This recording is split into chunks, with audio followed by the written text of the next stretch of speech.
Hello කොහොමද යාළුවනේ අද මම ඔයගලන්ට ෆ්ලෝරල් වලින් හෙයාර් ස්ටයිල් එකක් කරන විදිය තමයි කියලා දෙන්නේ.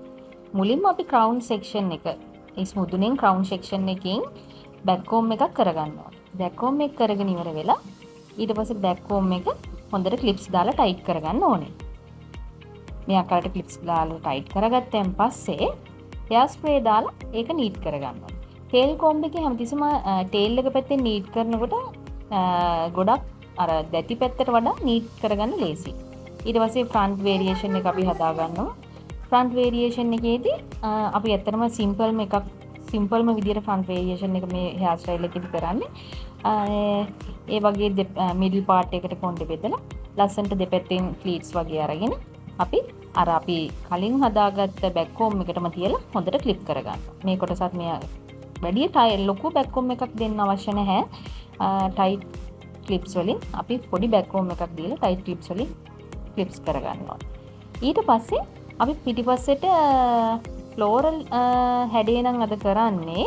ඒ නිසා අපි මල් දාගන්න ඕන විදිහට පොඩි කොණ්ඩවල් රබර් බෑන්ඩ්ස් දාලා දාගන්න ඕනේ. මේ විදිහට. අපි රබර් බෑන්ඩ්ස් 5ක් 6ක් වගේ මේ වගේ දාගන්න. රබර් බෑන්ඩ්ස් දාලා හොඳට රබර් බෑන්ඩ් එක ටයිට් කරලා මුලින්ම දාගත්ත රබර් බෑන්ඩ් එකෙන් තමයි වැඩේ පටන් ගන්නෙ. මේ විදිහට ඉහළට ඔසවලා බෑක් කොම් එකක් දීලා හෙයාර් ස්ප්‍රේ දාලා නීට් කරගෙන ටයිට් ක්ලිප්ස් වලින් මලක පෙත්තක් හැඩයට තමයි හදා ගන්න ඕනේ. ඊට පස්සේ ඉතුරු වෙන කෑල්ල ආයේ තවත් සෙක්ෂන් එකක් විදියට නවලා මලක පෙත්තක් ආකාරයට එන විදිහට කරගන්න. උඩේකට පෙති 3ක් තමයි හදාගන්නේ. පෙති 3ක් හදාගෙන ඉවරලා එහෙම ටයිට් කරලා ක්ලිප් කරගෙන අපිට තව මේ හෙයාර් ස්ටයිල් එකේ වොලියම් එක වැඩි කරගන්න ඕන නිසා අපි ඩෝනට් එකක් අරගෙන ඩෝනට් එකේ මේ බෑන්ඩ් එක ලිහලා තමයි මේ අරගෙන තියෙන්නේ.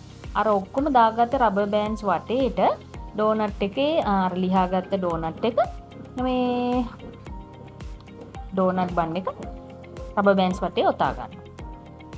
ටයිට් ක්ලිප්ස් වලින් ඒකත් ටයිට් කරගන්න. ටයිට් කරගෙන ඉවර වෙලා අපි ඊට පස්සේ ආයි සෙක්ෂන් වර්ගය අරගෙන අර වගේම මල් පෙත්ත ගන්නවා, බෑක් කොම් කරගන්නවා, හෙයාර් ස්ප්‍රේ දාලා නීට් කරගන්නවා. ඊට පස්සේ නැවත මල් පෙත්තක් ආකාරයට නවලා ක්ලිප් කරගන්න. මේ වගේ හැම එකක්ම ක්ලිප් කරලා නවලා ක්ලිප් කරගන්න. මේකත් ඒ වගේම බෑක් කොම් එක දීලා නවලා ක්ලිප් කරගන්න. තව දෙයක් යාළුවනේ අපි මේ වගේ හෙයාර් ස්ටයිල් කරද්දී හොඳටම කලින් ප්‍රිපරේෂන් එකක් කරගන්න ඕනේ හෙයාර් ස්ටයිල් කරන්න කලින්. ඒ කියන්නේ හොඳට බ්ලෝ ඩ්‍රයි කරලා ක්‍රිම්ප් කරලා එයා එක ගත්තොත් අපිට මේ වගේ ලස්සන හෙයාර් ස්ටයිල්ස් දාන්න පුළුවන්. ඒතර නීට්නස් එක වැඩි හෙයාර් ස්ටයිල්ස් වල. ඒතර අපි අද කාලේ ගොඩක් වෙලාවට ගර්ල්ස්ලා කැමති නැහැ ලොකු බෑක් කොම් එකත් එක්ක යන හෙයාර් ස්ටයිල්. බෑක් කොම් එක අඩුවෙන්ම යන ඒවා. ඉතින් මට ඕනේ අර වෙනස්ම විදිහේ හෙයාර් ස්ටයිල්ස් හැමෝටම කියලා දෙන්න. පොඩි ඉල්ලීමකුත් තියෙනවා. මේ වීඩියෝ එක බලන අතරතුරේ මගේ channel එක subscribe කරලා නැත්නම් subscribe කරලා bell icon එකත් click කරලා තියාගන්න. hair style වලට කැමති ඔයගලන්ට ගොඩාක් hair style තියෙනවා කියලා දෙන්න. technical side එක ඕන විදියට ඉගෙන ගත්තාම අපිට ඕන විදියට hair style දාන්න පුළුවන්. දැන් අපි hair style එකේ අවසාන කොටසේ ඉන්නේ. අර අපි කලින්ම කියාගත්තා වගේ හැම මලක්ම නීට් එකට අර මල් පෙත්ත හදලා බෑක් කොම් එක කරලා එහෙම දාන්න. ඊට පස්සේ මේ අවසාන දෙකෙන් අපි ෆිනිෂින් එකක් දෙන්න පොඩි බ්‍රේඩ් එකක් කරලා උඩට දාන්න හිතුවා. උඩට බ්‍රේඩ් එක කරලා දැම්මම අර මල වටේටම මල් ටික වටේටම නිකන් පොඩි ලස්සනක් තියෙන නිසා. මෙන්න මේ වගේ තමයි ෆයිනල් ලුක් එක එන්නේ. කොහොමද මගේ වීඩියෝ එක? ලයික් එකක් දාන්න, කමෙන්ට් එකක් දාන්න. Thank you.